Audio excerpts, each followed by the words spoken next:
to us. Let's talk more about Jay Cutler. He'll be joining the broadcast booth, as Laura just mentioned. He was on the Waddle and Sylvie show in Chicago discussing calling out his former offensive coordinator and the infamous butt-naked pick. Take a look and listen.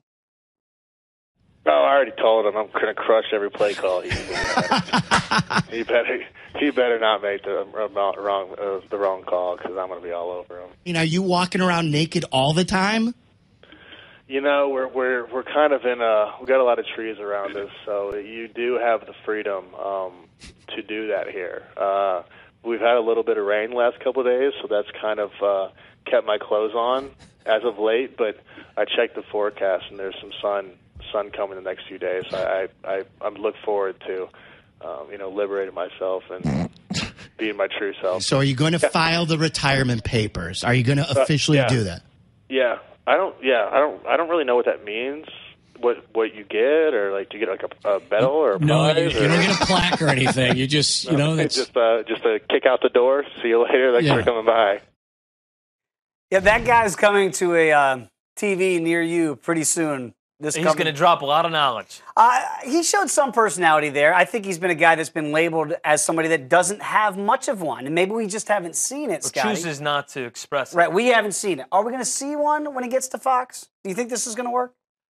Listen, ego, everyone has an ego. Some people have more of an ego, and then some people do their best to hide it, or they just, as we've been talking about, they don't express it. Here's the issue with Jay Cutler. Uh-oh.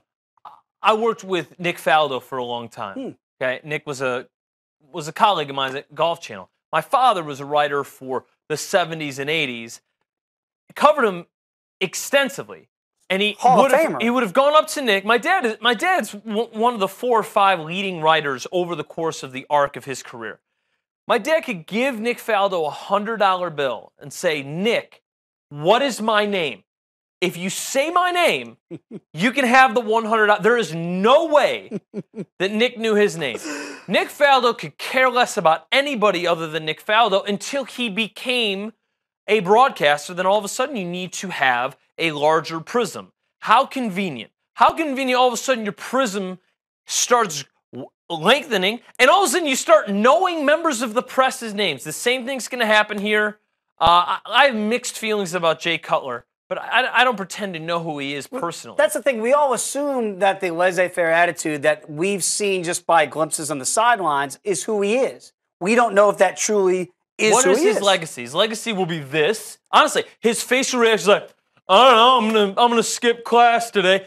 When he was on the bike and chose not got to play in the NFC title game. His only playoff appearance, mind you. Right, and then we found out that he had a torn MCL. So it wasn't like he was just sitting there on the bike. And then he gets ripped for being kind of lackadaisical, but then he also gets ripped for the sparing times where he gets in the face of offensive coordinators. People love to rip this guy. Linemen. Are people going to love to rip him when he's in the booth? It's tricky because you need to have a reason to be loved first. Honestly, it's a lot easier to love to hate somebody when you have nothing to love about them. I know, Redskin fans hate when Troy Aikman calls a game, right? But he played for Bears fans hate this guy. Good point.